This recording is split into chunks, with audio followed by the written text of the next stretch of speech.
Well, that was a nail biter, but ultimately, Christian Brown came in clutch and gave KU the win. Here's the review. Hey, what's up, everybody? It's Drew, better known as RockShock01, and yesterday, whenever you're watching this, the 7th ranked Kansas Jayhawks headed down to the Lloyd Noble Center to take on the Oklahoma Sooners and escape the arena with a win by the skin of their teeth by a final score of 67-64. This game was a tale of runs.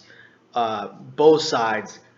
KU opened the game strong with a big run, and then Oklahoma would answer.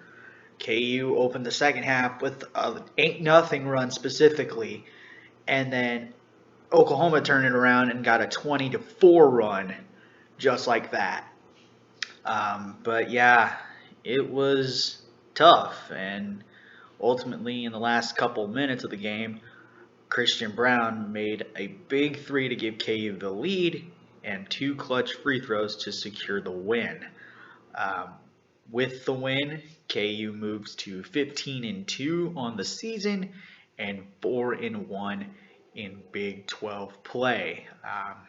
But yeah, did some good things, had some bad things go on, but ultimately KU come out with the win. So anyway, for those of you who do not know, I give positives and negatives about the game, give a player the game and a player who needs to improve. So without further ado, let's jump into this shit. One weird positive that I honestly think I was just shocked at looking at the stats was KU shooting night. How we got these numbers, I don't know. It doesn't seem like that at all.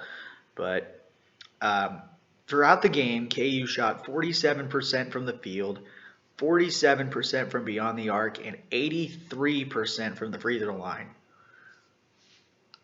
I just don't know. Granted, KU only shot 6 free throws, but still an 83% free throw percentage. Very good. And actually, KU did better from the free throw line and shooting wise, better than Oklahoma the entire game. Free throws, especially, as KU shot 83%, Oklahoma shot 67% from the free throw line, but they did shoot more, so gradually the number will go down if they miss free throws. But yeah, KU shooting night, 3-point percentage, that surprised me. The 47% from the three, so that was good there. Um, Also, KU defensively did well containing Oklahoma, especially from the three, which they are pretty deadly from. KU forced Oklahoma to shoot 43% from the field and 24% from beyond the arc, only making 4 out of 17. So good job there. And most of that came from the second half, as KU forced Oklahoma to shoot terrible in the second half, only shooting 36% from the field and 18% from beyond the arc.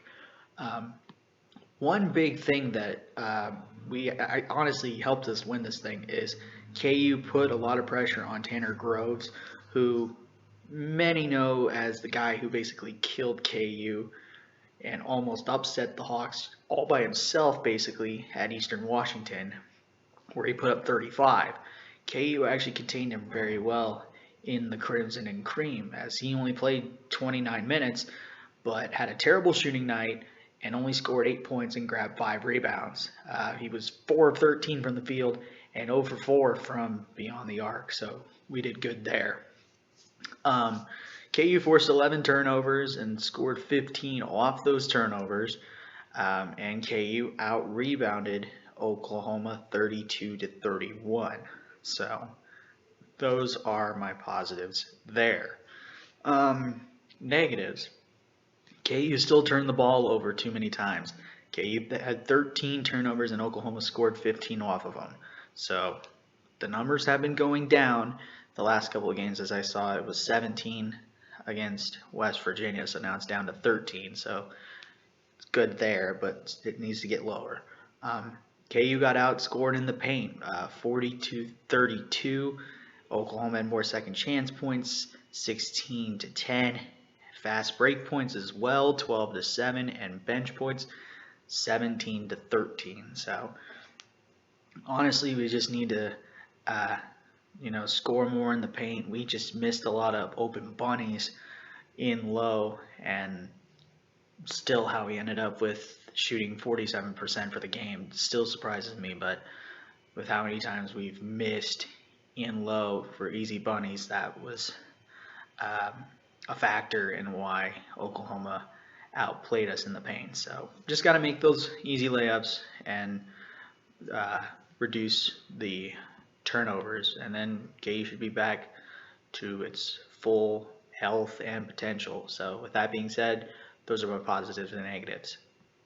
My player of the game actually comes down to two people, but ultimately I have to give one of them an honorable mention, and that was Jalen Wilson, who was the leading scorer of this game. Jalen finished with 16 points, 8 rebounds, 2 assists in 35 minutes of play. He played great, had a good shooting night. He went 6 of 10 from the field, 2 of 5 from beyond the arc, and made both of his free throws, which was huge in helping KU get back from being down late and ultimately giving KU a chance to tie and ultimately win the game. Um, Despite having the 4 fouls, um, he was great defensively, putting a hand in the shooter's face and also grabbing a lot of rebounds, especially on the defensive side, grabbing 7. So unfortunately, he's not my player of the game. My player of the game is Christian Braun. 15 points, 4 rebounds, 1 assist, and a steal in 33 minutes of play. Mainly because of his clutch plays at the end. He had also a good shooting night anyway. 5 of 8 from the field, 3 of 5 from beyond the arc, and made both of his free throws as well. But a 5-point swing in 7 seconds. Ultimately, and that was all Christian by himself, and he ultimately gave KU the win.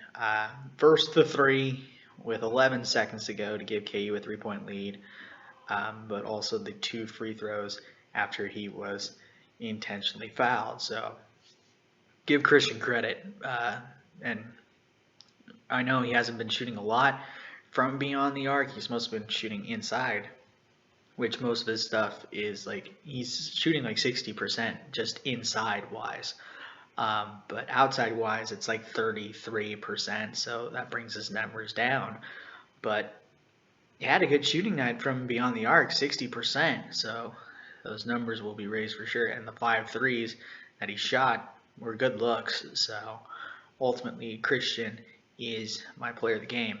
My player who needs to improve, and I hate saying this because it just the way it happened and how it affected him the entire game. That's Ochai Agbaji, no doubt. And the numbers will say that that shouldn't be the case, but it was. Ochai finished with 10 points, 5 rebounds, and an assist in 32 minutes of play. Cold shooting night. Cold shooting night. And honestly, part of me thinks it was because of his injury.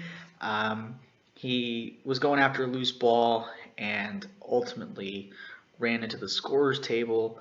And when you saw the replay, his wrist connected with the possession arrow. And that thing, as the commentator said, it was basically metal and glass, so it wasn't going to give way. So I think that, and it was his non-shooting hand, so ultimately that really wouldn't affect him, but somehow, some way it did, and it affected him just in general, defensively and shooting wise. So Ochai ultimately shot 4 of 11 from the field and 2 of 5 from beyond the arc, and for maybe give or take 34 minutes of this game, he was scoreless. He didn't score a single point. And listening to Bill Self's press conference after the end of the game with Greg Gurley, he was surprised that we only led by 2, or we led anyway at half by 2 because Ochai didn't score. So he had the supporting rules and all that stuff, but he was just in a way a non-factor until late in the game. And despite that, he still put up 10, which surprises me. But just not letting an injury affect you is going to be tough, especially when it happens that game. So it sucks to say that he is going to be my player who needs to improve. So with that being said, my player of the game is Christian Braun. Player who needs to improve, Ochai Agbaji. And that's going to do it for my review of KU versus OU. Again, the final score, Kansas 67, Oklahoma 64. Leave a like, comment, share, and subscribe. Push that notification bell. Tell your friends about these videos. And I should see you again for the next review as the Hawks travel west to Bramlage Coliseum in Manhattan to take on in-state rival K-State in the first installment of the Dillon Sunflower Showdown. But until then, have a good day. Never ever bring exotic dancers to the field house, and I'll catch you on the flip side. Peace.